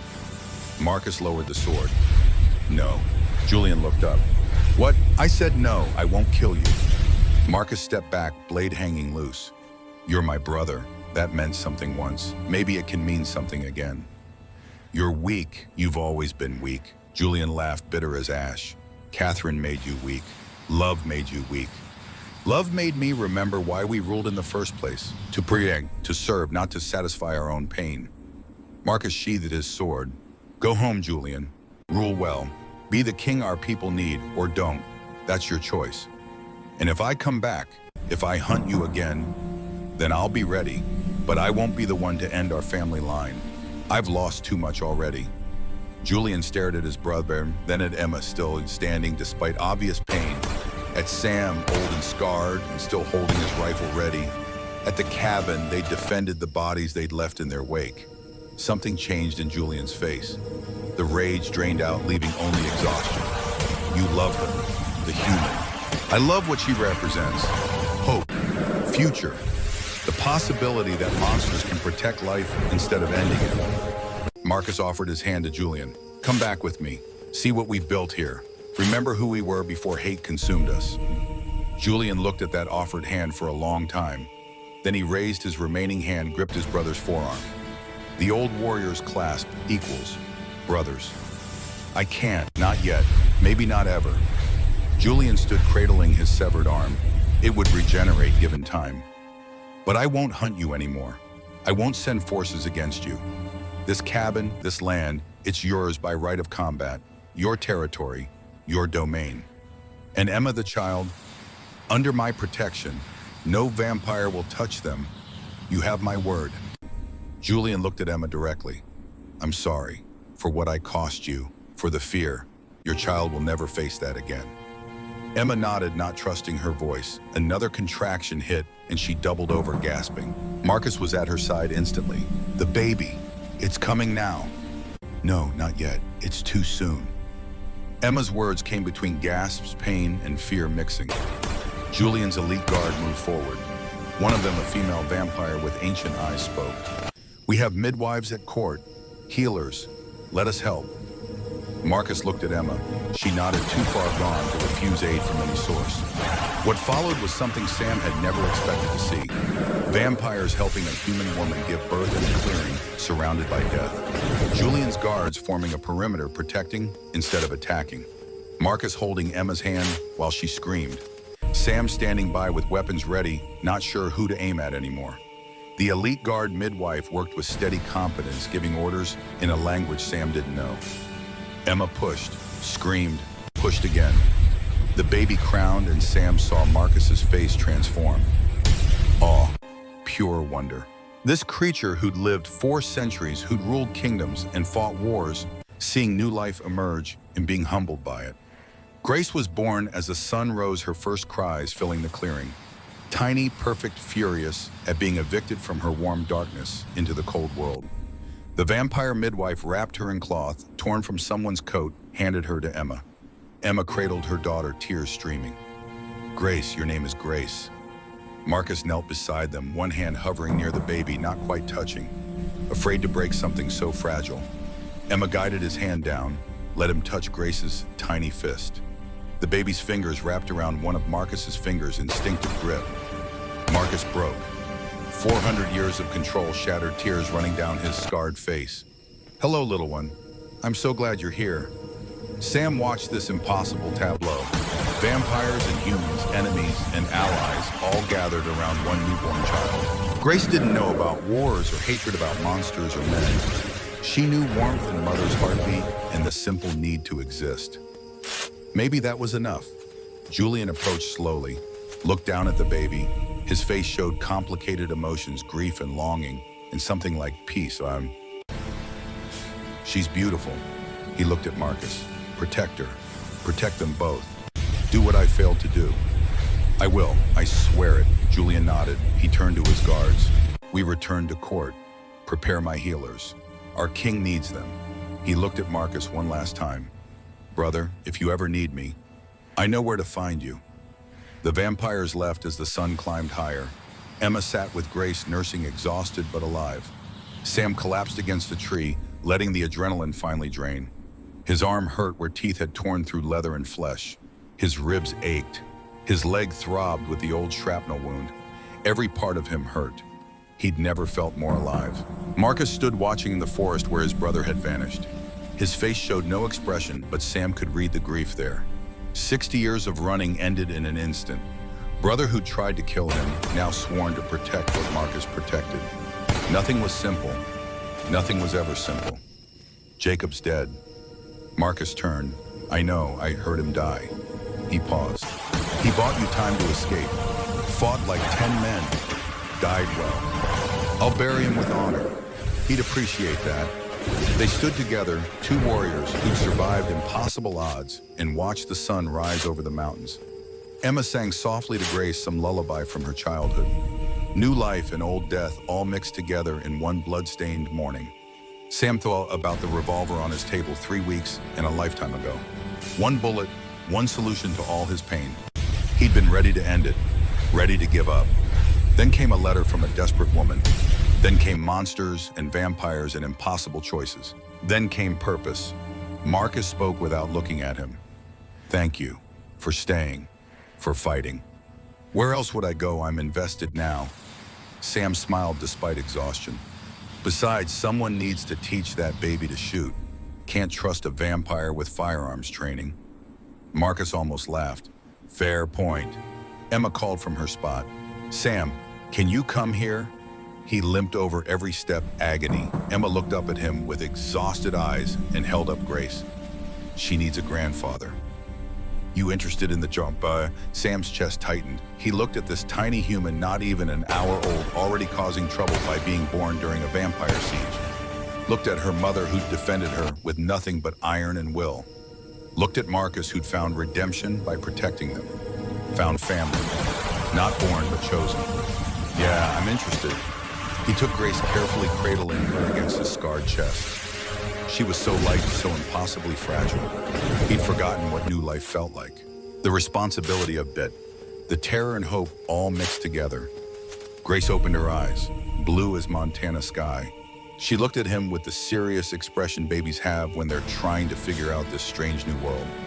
Sam looked back and felt something long dead wake up in his chest. Purpose, family, future. Hello, Grace. I'm your Grandpa Sam. I'm going to tell you stories about your father, about your mother's courage, about the day you were born and the battles we fought to get you here. He touched her tiny hand, felt her grip his finger. And I'm going to teach you to fight, because this world is dangerous and beautiful, and you need to know how to protect the beautiful parts. Grace yawned, unimpressed with his speech. Emma laughed weakly. Marcus smiled. The sun climbed higher. They'd survived the night. They burned Jacob's stone at noon when the sun stood highest and the shadows were shortest. Sam had wrapped the body in canvas, carried it on his back from where it had fallen. The Confederate soldier had died alone in the forest, leading monsters away from a pregnant woman he'd never met. Died with empty pistols in his hands and that rebel yell still echoing through the trees. Marcus dug the grave with his bare hands 6 feet deep in frozen earth. Sam would have helped, but his arm was useless, torn, and corrupted teeth had found flesh. The wound was infected now, angry red lines spreading up toward his shoulder. He'd seen men lose arms to infections like this, seen them lose more. Emma sat on a stump near the cabin ruins, Grace wrapped against her chest in a sling Marcus had fashioned from cloth. The baby was 2 days old, already demanding food with the imperious rage of someone who'd fought for every breath since birth. Emma looked hollowed out, exhausted beyond measure, but her eyes were clear, watching, bearing witness. Sam read from the small Bible he'd carried for 40 years. His mother's Bible pages yellowed and soft from handling. He wasn't much for religion anymore, not after watching good men die for bad reasons, but the words felt right. Proper send-off for a soldier. The Lord is my shepherd, I shall not want. He maketh me to lie down in green pastures, he leadeth me beside still waters. The wind carried his voice across the clearing, carried it to the forest where things still watched, still waited, but the immediate threat was gone. Julian's word held weight in the vampire world, Marcus had said. The cabin and its inhabitants were under royal protection now. No vampire would hunt here. Sam didn't trust it. Didn't trust words spoken by creatures who'd lived centuries learning to lie. But he trusted Marcus, and Marcus believed his brother's oath. That had to be enough.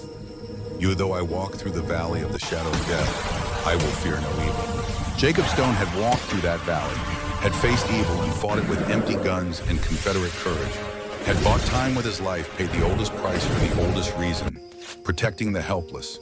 That was soldier's work stripped down to essentials. They lowered him into the ground. Sam threw the first handful of dirt, heard it rattle against canvas. Marcus and Emma followed. The sound of earth covering the dead final and absolute. Sam had attended too many burials. His parents, his brother, his wife, his son. Dozens of soldiers during the war. Outlaws he'd killed, lawmen who'd died beside him. Each burial carved something away, left him smaller, hollower. But this one felt different. Jacob's death had weight beyond loss. It carried meaning, purpose. The man had chosen his end, made it count for something. That was rare. Most men died surprised, caught between heartbeats, wondering what happened. Marcus filled the grave with smooth efficiency. Emma sang something low and sad words Sam didn't recognize. Grace made small sounds against her mother's chest. Baby noises that meant nothing and everything. When the grave was filled, Sam drove a wooden cross into the earth at its head. He'd carved Jacob's name into the wood, along with the dates they knew and the ones they guessed. Beneath that simple words, Jacob Stone, Confederate soldier, died defending the innocent. Marcus studied the cross, head tilted. He'd have appreciated that, the recognition. Every soldier wants someone to remember they died for a reason. Sam's voice was rough from more than reading. He earned it. They stood in silence over the grave. 3 survivors of impossible odds paying respects to the 4th who hadn't made it. The wind moved through the burned cabin's skeleton, creating sounds like whispered conversations. Emma spoke first. We should go to town, get proper medical care, supplies, report what happened. Report, Sam almost laughed. Report what exactly? That vampires attacked us, that we fought them off with help from another vampire, that we buried a Confederate deserter who turned bounty hunter, who died a hero. Fair point. Emma shifted Grace to her other side. But we still need supplies. medicine for your arm, food, blankets, everything burned. She was right. The cabin was gone, reduced to charred timbers and ash. Everything they'd had was destroyed. Sam's extra ammunition, his spare clothes, the few personal items he'd carried from Kansas. All gone. Marcus watched the sky. Storm's coming, 2, maybe 3 days. We need shelter before then. Town's 20 miles. Emma can't walk that, not after giving birth. I can't carry her, not with this arm. Sam looked at his infected wound, the red line spreading. And I'm not getting better. You need a healer. Real medicine, not frontier whiskey and prayers. Marcus made a decision visible in the set of his shoulders. I'll carry Emma and Grace. You ride. Ride what my horse is 3 days dead. Then you'll ride mine. Marcus's expression brooked no argument. I can run faster than any horse anyway. They left at dawn the next day, Marcus carrying Emma and Grace like they weighed nothing. Sam rode a gray stallion that appeared from the forest at Marcus's whistle, a horse that moved like smoke and shadow. Too intelligent by half. Vampire horse, probably. Sam was past questioning the impossible. The ride took most of the day. Sam's arm throbbed with each hoofbeat infection, spreading despite the poultices Emma had made from herbs, oils, and hope. His vision swam occasionally, fever creeping in. He'd seen men die from less. Gangrene, blood poisoning, organs shutting down one by one. 68 years old. Body held together by stubbornness and scar tissue. Maybe it was time. But Grace's face kept appearing in his mind. Blue eyes studying the world with infant seriousness. She needed protecting, needed teaching, needed someone to tell her about her father and mother's courage. Needed a grandfather. Sam wasn't ready to die yet. Whitefish looked exactly as he'd left it. Rough frontier town, mud streets, false front buildings. But to Sam's fever-bright eyes, it looked like civilization, like safety. Marcus set Emma and Grace down at the edge of town, stayed in the shadows. I'll find you after dark. Make sure you're settled. Emma touched his arm. Thank you for everything. Marcus looked at Grace, something profound moving across his ancient face. She's worth protecting. You both are. He melted back into the forest, leaving Sam and Emma to approach the town alone. The doctor was a woman in her 50s, gray-haired and competent. She took one look at Sam's arm and started laying out instruments. Knife, needle, thread, bottles of chemicals Sam didn't recognize. This is bad. Infection spread. I need to cut away dead tissue, flush the wound. Pray it doesn't go deeper. She met his eyes. It's going to hurt. Everything hurts when you're 68. She gave him whiskey and a leather strap to bite. Sam refused both. He'd taken wounds before, had field surgeons dig shrapnel from his flesh while he was conscious. This was just another scar in the making. The knife cut deep. Sam's world went white-hot pain so pure, it transcended sensation and became something else. Something almost beautiful in its intensity. He heard himself making sounds, animal noises that bypassed language. Emma held his good hand squeezed hard enough to break bones. Grace fussed from her cradle nearby, sensing distress. The doctor worked with brutal efficiency, cut, cleaned, stitched, packed the wound with herbs that smelled like sulfur and mint, wrapped it tight in clean bandages. Keep it dry, change dressing twice a day. If red lines spread past your shoulder, come back immediately. Might need amputation then. Sam nodded, couldn't speak yet. The pain had stolen his voice. Emma paid the doctor with money from somewhere. Sam was too far gone to track details. They got a room at a boarding house, second floor window overlooking the main street. Emma collapsed onto the bed with Grace, both of them asleep within seconds. Sam sat in a chair by the window, cradling his bandaged arm, and watched the town move through afternoon into evening. Normal people doing normal things, shopping, drinking, arguing, laughing. They had no idea what lived in the mountains above them, what hunted and killed and died in the darkness. Ignorance was a blessing. Sam envied them. Marcus came after midnight, his shadow moving through shadows. He climbed the outside wall like gravity was a suggestion, slipped through the window without sound. Stood in the small room looking at Emma and Grace sleeping peacefully. They're safe, for now. Marcus's voice was barely a whisper. I've marked this building. Any vampire comes near, they'll feel my presence. Know this is protected territory. How long does that last? As long as I maintain the claim. Years, decades, centuries if needed. Marcus turned to Sam. Your arm, infected. Doctor says it might need amputation. There are other options. Sam waited. Marcus moved closer, keeping his voice low. Vampire healing. I could give you my blood. Not enough to turn you, just enough to help you heal. Speed up recovery, fight the infection. What's the catch? It links us, not permanently, but for months. You'd feel my presence, I'd feel yours, like an echo at the edge of consciousness. Marcus paused. And it starts the process. One more blood exchange and you'd become vampire. Not immediately, but eventually. Your choice would be complicated. Sam looked at his bandaged arm, looked at Grace sleeping in her mother's embrace, thought about amputation, about being one-armed and old, about trying to protect them while crippled. Do it. Sam, do it before I think too hard about it. Marcus drew a knife, cut his own palm. Dark blood welled up, not quite the same color as human blood. Too dark like wine, left too long. He held his hand over Sam's wound, let drops fall onto the bandage. This will hurt. It did, fire lancing through Sam's arm, through his chest, spreading like wildfire through dried grass. He bit down on a sound, tasted copper. His vision doubled, tripled, then snapped into focus, sharper than before. He could see in the dark now, not like day, but better than any human should. Saw details in Marcus's face he'd never noticed. Scars so old they'd faded to nothing visible, only because Sam's eyes suddenly registered things beyond normal spectrum. And he felt Marcus, a presence at the edge of his mind, cold and ancient and steady as mountains. Not intrusive, just there. Like knowing someone stood behind you without turning around. What did you do to me? Gave you a chance to heal. Linked us temporarily. It'll fade in a few months unless we repeat the exchange. Marcus's gold eyes searched Sam's face. How do you feel? Strange? Different? Sam flexed his injured arm experimentally. The pain was already less, infection retreating. Better. Good. Rest. Let it work. Marcus moved back to the window. I'll be nearby. If you need me, just think my name. I'll hear you. He was gone before Sam could respond. Sam sat in the dark, feeling vampire blood working through his system, healing him, changing him. He should feel violated, corrupted. Instead, he felt alive in a way he hadn't for years. Alert, aware, dangerous.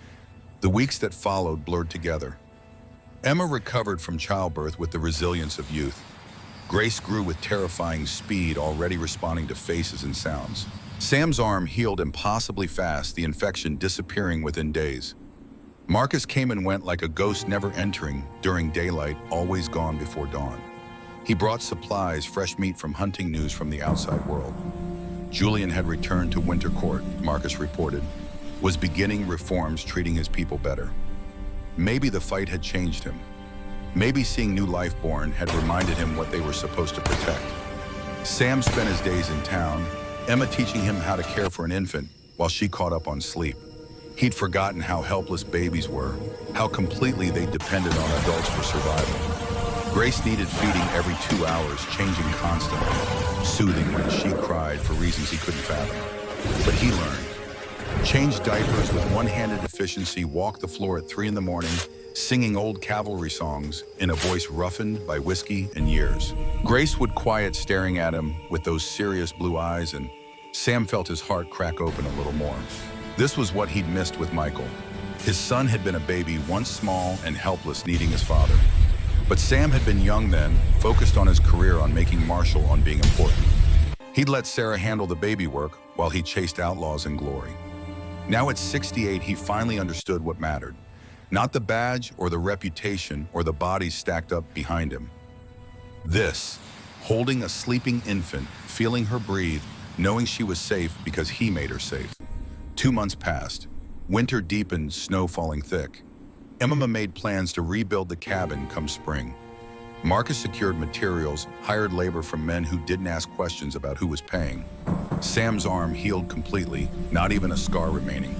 The vampire blood had done more than fight infection. It had erased the wound entirely. Sam felt good, better than good. At 68, he should be breaking down joints, grinding organs, failing. Instead, he felt strong, alert. His bad leg didn't hurt as much. His lungs didn't burn when he climbed stairs. The vampire blood was still working. One night, sitting in their room while Emma and Grace slept, Sam examined himself in the mirror. saw things that couldn't be. Gray in his beard fading to darker color. Lines around his eyes less pronounced. Body filling out muscles that had been wasting from age suddenly firmer. He was getting younger. Marcus appeared at the window, sensing Sam's distress through their link. Climbed inside, stood in the shadows. "It's the blood. It's changing me." Yes, no point lying. One exchange would have healed you, but it started something else. Your body's trying to adapt, trying to become something that can use what I gave you. I'm turning into a vampire. Not yet, not for years, maybe decades, but the process started. I should have warned you more clearly. Marcus's face showed regret. "I'm sorry." Sam stared at his reflection, saw a man who looked 60 instead of almost 70, who could see in the dark and feel presences nearby and heal from wounds that should have killed him. "Can you stop it?" "I don't know, maybe, but the infection would come back. Your arm would need amputation. Your body would go back to failing the way old bodies fail." The choice laid out clean. Age and die normally, or accept this change and live longer. Maybe much longer. Sam thought about Grace, about watching her grow up, teaching her to shoot, telling her stories about her parents, about being there for her first words, first steps, first everything, about not dying and leaving her with strangers. If I accept this, if I let it continue, what happens? We'd need to complete the bond. One more blood exchange done properly under the right circumstances. Then you'd be changed. Not vampire, not fully, but something close. Extended lifespan, enhanced abilities tied to me through the bond. How long would I live? Centuries. Maybe. I've never bonded with a human this old before. Could be you get 50 extra years. Could be 500. Sam laughed bitter as winter. "I came here to down, put a bullet in my brain. End it clean. And instead you found a reason to keep living." Marcus moved closer. "Grace needs you. Emma needs you. He paused. "I need you. The first human in 60 years who's treated me like an equal instead of a monster." Sam looked from his reflection to Marcus, to the sleeping forms of Emma and Grace. His family, not by blood mostly, but by choice. By shared battle and mutual protection. By the simple fact that they'd all refused to give up when giving up was the sane option. "I need time to think." "Take it. The process is slow. We have months before decision becomes necessity." Marcus left through the window. Sam sat alone in the dark, watching his family sleep, feeling vampire blood work through his veins, changing him, saving him, offering him something he'd never dared hope for. More time. Spring came slowly to Montana winter, reluctant to release its grip. Emma and Sam took Grace back to the mountain, back to where the cabin had stood. Marcus met them there with a crew of 5 men, none of whom asked questions. They'd been paid well to work and keep silent. The new cabin rose faster than the old one. Better materials, better design. Marcus's strength combined with human skill. It grew from foundation to walls to roof in 3 weeks, sturdy and warm, built to last. Sam worked alongside the crew despite Emma's protests. His arm was strong, his body responding to labor with energy he hadn't felt in decades. The vampire blood was still changing him, still making him into something other than purely human. He'd made peace with it, mostly. Marcus worked beside him, lifting beams. Sam couldn't budge, driving posts deep into earth, still frozen beneath the surface. They didn't talk much, didn't need to. The bond between them carried communication beyond words. Sam would think about needing help with a particular board, and Marcus would be there lifting positioning. Marcus would sense Sam's exhaustion and suggest a break without speaking. It was strange, intimate in a way Sam had never experienced with another man. Not romantic, nothing like that, but deep, connected. Like fighting in the same unit for years, knowing your brothers in arms without needing explanations. One afternoon, taking a water break, Marcus asked the question Sam had been avoiding. "Have you decided?" Sam knew what he meant. The blood bond, the choice between natural aging and vampire-enhanced longevity. Still thinking. Don't think too long. The process needs completion or reversal. Staying in between is dangerous. Your body doesn't know what it's trying to become. Sam looked at where Emma sat with Grace, the baby now 4 months old, already trying to roll over, already showing personality.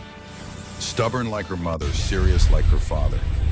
She'd grabbed Sam's finger that morning, and he'd felt something in his chest crack open wider. How long would I have really? Marcus was quiet, considering. Bound humans typically live 2 to 3 centuries. You're older, so maybe less, maybe only 1 century, but you'd age slower. Look 40 for the next 100 years. And the cost? You'd be tied to me. If I died, you'd feel it. Might die yourself, depending on how deep the bond goes. You'd have some of my abilities. Strength, healing, enhanced senses. But also some of my weaknesses. Iron would burn you, silver would hurt. You'd need blood occasionally, though not as much as I do. Would I become a monster? Marcus met his eyes. No more than you already are. We're all monsters, Sam. The question is what we do with it. That night after the workers left and Emma put Grace to bed, Sam sat with Marcus on the cabin's new porch. The structure still smelled of fresh timber and possibility. Stars wheeled overhead, infinite and indifferent. Tell me about Catherine. Marcus was quiet for so long, Sam thought he wouldn't answer. Then she was kind. That's what I remember most. Living 400 years, you meet plenty of beautiful people, plenty of brave ones. But genuine kindness is rare. She had it. His voice went distant. She'd feed stray dogs, nurse injured birds, spend hours with anyone who needed listening. Humans, vampires didn't matter. She saw people, not categories. You loved her. I worshipped her. She made me remember why we existed. Not to rule or conquer, but to protect. To preserve what's beautiful and fragile. Marcus smiled sad. She was pregnant when she died, 3 months. We'd been planning names, arguing about whether to raise the child in my world or hers. We never got to find out. Sam understood loss that deep. The kind that never healed, just scarred over. I loved my son like that. Michael. He was everything good about me and nothing bad. Smart, brave, kind. The war took him when he was 19. Sam's voice roughened. I let him go. Could have stopped him, used my position as marshal to keep him out. But I wanted him to have his own honor, make his own choices. So I let him enlist. And he died. And he died. Sharpshooter bullet through the chest, Cold Harbor, 1864. Never came home. I got a letter and a body I couldn't identify. Sam stared at the stars. I've been dying ever since. Just took 60 years to work up the courage to finish it. Marcus's hand landed on Sam's shoulder. Cold grip, solid, steady. Grace deserves better than another loss. I know. So does Emma. She's already lost her husband. I know. And Marcus paused. I've lost enough brothers. I don't want to lose another. Sam looked at this creature who'd lived centuries, who'd ruled kingdoms and fought wars and loved and lost and kept going anyway. Saw something in those gold eyes he recognized. The same exhaustion Sam carried, the same weariness of surviving when everyone you loved didn't. They were the same, really. Just 2 old soldiers who'd fought too long and wanted to rest but couldn't because someone still needed protecting. All right, Marcus's eyes sharpened. All right, I'll do it. The blood bond, complete it. Sam stood, joints protesting, despite vampire-enhanced healing. But we do it right, properly. Whatever ceremony or ritual your people use, we follow it. I'm not stumbling into immortality drunk and stupid. Marcus stood too, something like hope breaking across his face. The ritual requires preparation, specific timing. 3 nights from now when the moon's dark. It's binding, Sam. No undoing it once it's done. Good, I'm tired of things that can be undone. Sam extended his hand. Partners. Marcus gripped his forearm and the old warriors a clasp. Brothers. 3 nights later, under a moonless sky, they performed the ritual in the forest clearing where Grace had been born. Marcus had drawn symbols in the earth-lit candles at compass points, spoken words in a language older than English. Emma watched from the cabin with Grace giving them privacy for something sacred. The ritual was simpler than Sam expected. Blood shared, words spoken, power sealed. Marcus cut his palm, Sam cut his. They clasped hands while Marcus spoke the old words. Sam felt the bond snap into place, deep and permanent.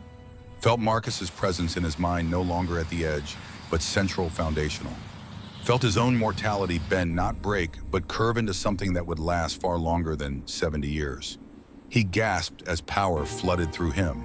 Not the slow healing from before, but immediate and total. His body restructured itself cells, remembering what young felt like returning there. The gray in his beard darkened completely. The lines around his eyes smoothed. Joints that had ached for decades suddenly moved without protest. When it ended, Sam felt 40 years old. Felt like he could run for miles, fight for hours, live for centuries. Marcus watched him carefully. "How do you feel?" Sam tested his body, flexed his hands, rolled his shoulders, took a deep breath. Everything worked better than it had since he was 20. "I feel good. Damn good." He laughed, surprised by the sound. "I feel alive." "You are, more alive than you've been in decades." Marcus smiled. "Welcome to the next century's Sam Thorne." They walked back to the cabin together. Emma took one look at Sam and her eyes went wide. "What happened to you?" Sam touched his face, felt smooth skin where wrinkles had been. "Decided I wasn't ready to die yet, so I chose something else." Emma studied him, seeing the changes. Seeing the way he moved now fluid and easy. Seeing the gold flecks in his eyes that hadn't been there before, echo of Marcus's influence. Are you vampire now?" "Not quite, something in between. Human and vampire mixed, bound to Marcus." Sam knelt beside where she sat with Grace. "It means I'll be around longer. Means I can protect you both. Means Grace gets a grandfather for more than a few years."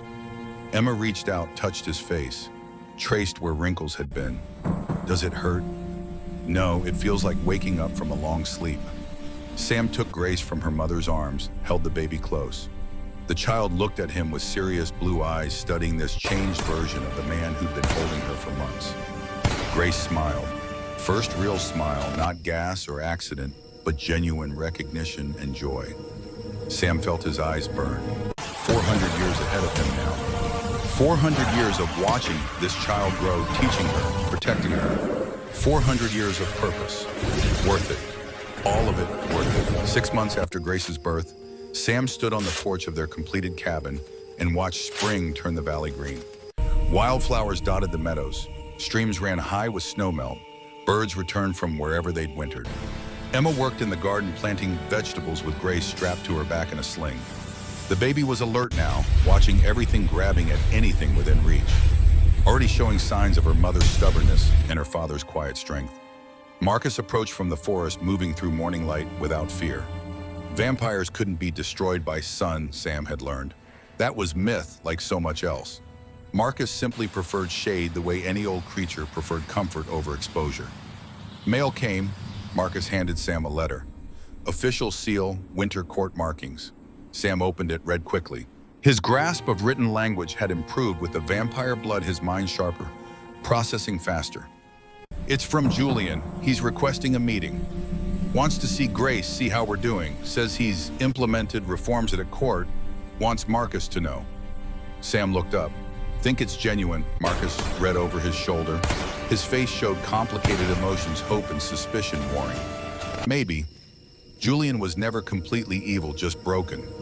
Maybe seeing Grace born changed something. Reminded him what's worth protecting. He paused. "I should go. Hear him out.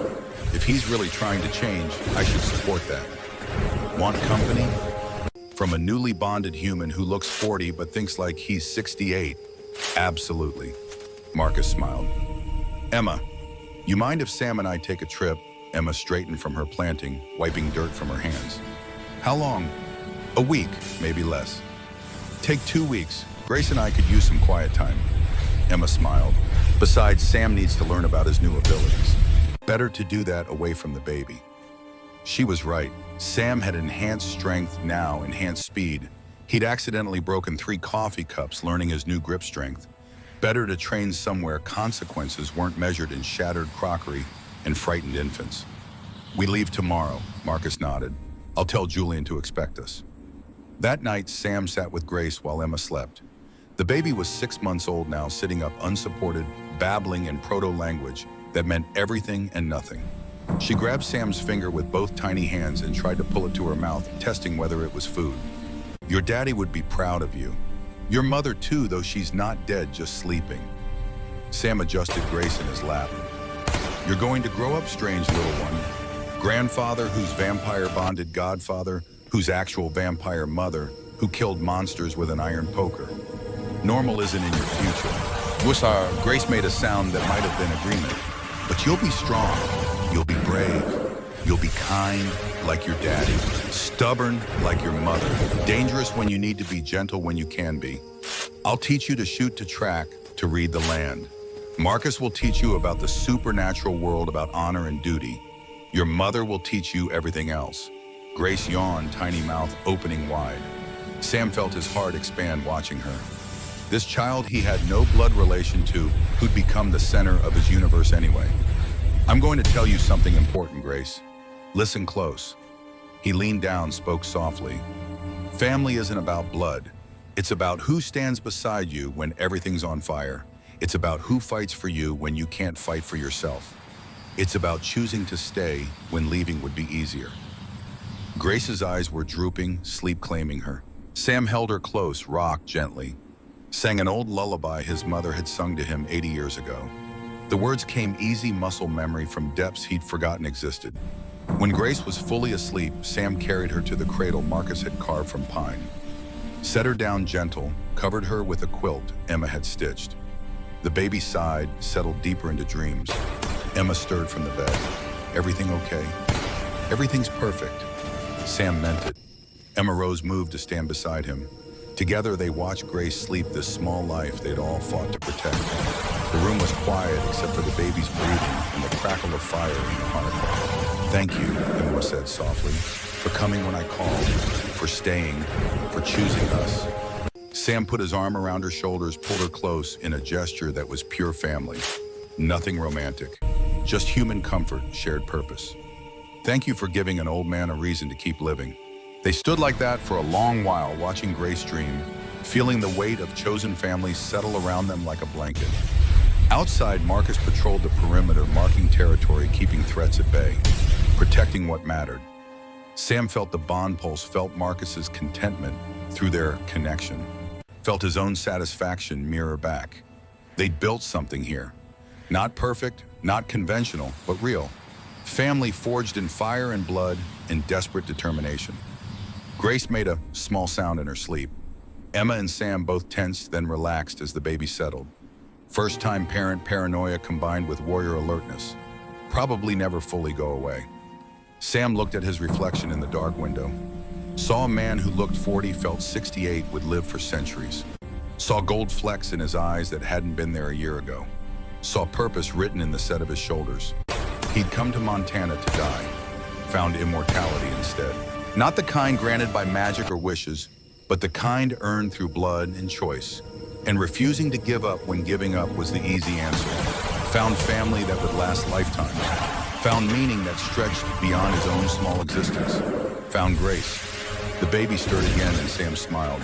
Tomorrow he'd travel with Marcus to visit a vampire king. Next week he'd return to teach Grace to recognize bird calls. Next month he'd help Emma expand the garden. Next year he'd start teaching Grace to walk. Next century, if he was lucky, he'd tell her grandchildren about the winter when everything changed. About the pregnant widow who fought monsters, the vampire king who remembered kindness, the Confederate soldier who died a hero, and the old marshal who chose to keep living. Stories worth telling, life worth living. Sam Thorne had finally found his purpose, and he had centuries to fulfill it. Outside, dawn broke over the mountains, a new day, first of thousands to come. Sam felt Marcus's presence through the bond, steady and eternal. Felt Emma's breathing beside him, warm and alive. Felt Grace's small heartbeat, fast and strong. Felt his own heart beat in rhythm with theirs, bound by choice, by blood, by the simple decision to stand together when the world tried to tear them apart. Family. The word meant something different now. Meant everything. Sam reached down, adjusted Grace's blanket one more time. The baby grabbed his finger and her sleep held tight. Trust, absolute love, unquestioned. He'd protect her. Them. All of them. For as long as strength remained in his body and breath filled his lungs. For centuries, if that's what fate granted. This was his purpose. This was his redemption. This was Grace.